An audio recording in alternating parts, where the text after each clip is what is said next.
Assalamualaikum warahmatullahi wabarakatuh. Nama saya Ina Noviana dari kelas penggunaan bahan alami sebagai indikator alami asam basa melalui pembelajaran siklus belajar 5E. Nah, saya akan menceritakan tentang kegiatan diseminasi yang sudah dilakukan di SMP Hikmah Teladan pada tanggal 5 April 2021.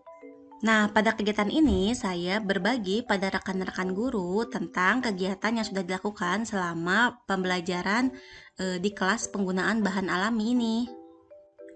Nah, ini adalah video ketika saya melakukan diseminasi di sekolah saya, yaitu SMP Hikmah Teladan. Teman-teman, terima kasih banyak sudah meluangkan waktu di sini dan pada kesempatan kali ini terima kasih juga Pak Ali yang sudah memberikan kesempatan untuk sedikit sharing gitu ya tentang apa sih yang sudah dilakukan selama 2-3 minggu kemarin. Dan diseminasi mungkin ini baru pertama kali ya, tapi mudah-mudahan ini jadi suatu kebiasaan baik untuk kedepannya bahwa kita juga perlu untuk sharing apa sih yang sudah didapat dari pengalaman-pengalaman guru-guru yang lain juga. Dan insya Allah mungkin ini sebetulnya bisa dipakai juga bukan hanya di pembelajaran IPA tapi di pembelajaran yang lainnya juga. Nah, ini adalah diseminasi tentang saya masuknya ke kelas di Damba ini. Tadi ada yang nanya, Pak Ardi, di Damba itu apa? Di Damba itu adalah diklat daring masif dan terbuka, Pak. Jadi bukan yang aneh-aneh ya, Pak ya. Iya. Diklat daring masif dan terbuka. Nah, dan ini semuanya dilakukan secara online selama kurang lebih 2-3 minggu. Dan untuk kegiatan ini saya masuknya ke kelas penggunaan bahan alami sebagai indikator alami asam basa melalui pembelajaran siklus belajar 5E. Nah, hal-hal yang saya sampaikan pada saat saya diseminasi diantaranya adalah penjelasan kegiatan di Damba P4TK, pemaparan alur kegiatan dari awal sampai dengan akhir dari kegiatan di Damba ini, penjelasan kegiatan di kelas penggunaan bahan alami ini, berbagi cara praktek dan cara mengerjakan latihan atau lembar kerja asam basa. Yang kelima, berbagi pengalaman mengikuti kegiatan dan praktek asam basa langsung.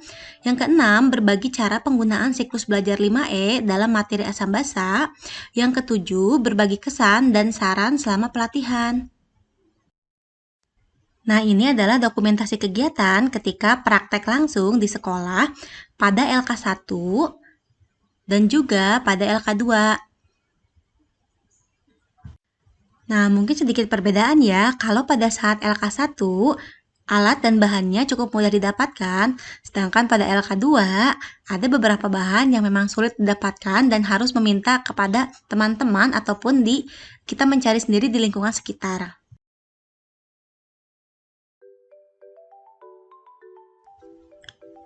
Nah, pengalaman saya setelah mengikuti kegiatan di Damba ini, ada beberapa hal ya teman-teman. Yang pertama adalah penguatan materi dan praktek asam basa melalui siklus belajar 5E.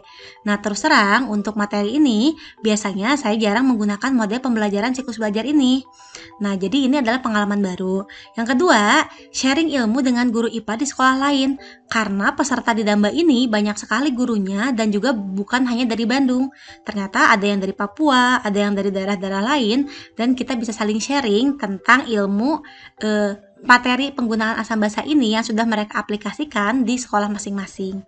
Yang keempat, diskusi aktif dengan rekan guru dan juga pembimbing.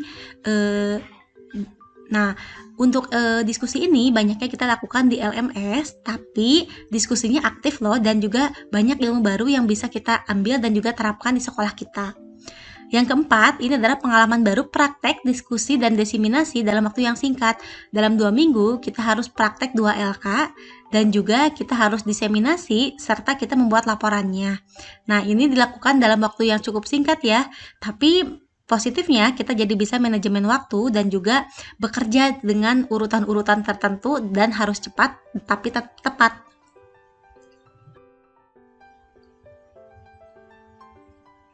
Nah, ini adalah dokumentasi ketika saya melakukan diseminasi. Ada yang tatap muka langsung, ada juga yang via YouTube. Nah, dokumentasi ini didapatkan ketika saya menjelaskannya via YouTube untuk teman-teman yang berada di rumah. Karena di sekolah kami tidak semuanya boleh masuk ke sekolah. Ada juga beberapa guru yang bekerjanya di rumah. Nah, ini adalah daftar hadir kegiatan diseminasi. Salah satu diantaranya ada 6 orang ya, dihadiri oleh kepala sekolah dan juga ketua MGMP IPA wilayah Bandung Barat, serta rekan-rekan guru yang berada di sekolah. Nah, ini adalah surat keterangan bahwa saya sudah melakukan diseminasi yang disaksikan oleh kepala sekolah dan juga beberapa rekan guru. Ya, terima kasih buat P4TK sudah memberikan kesempatan untuk mengikuti pelatihan ini. Insya Allah sangat bermanfaat banget buat saya dan juga semoga bermanfaat untuk yang menyaksikan dan juga yang sudah mengikuti menjadi peserta diseminasi. Assalamualaikum warahmatullahi wabarakatuh.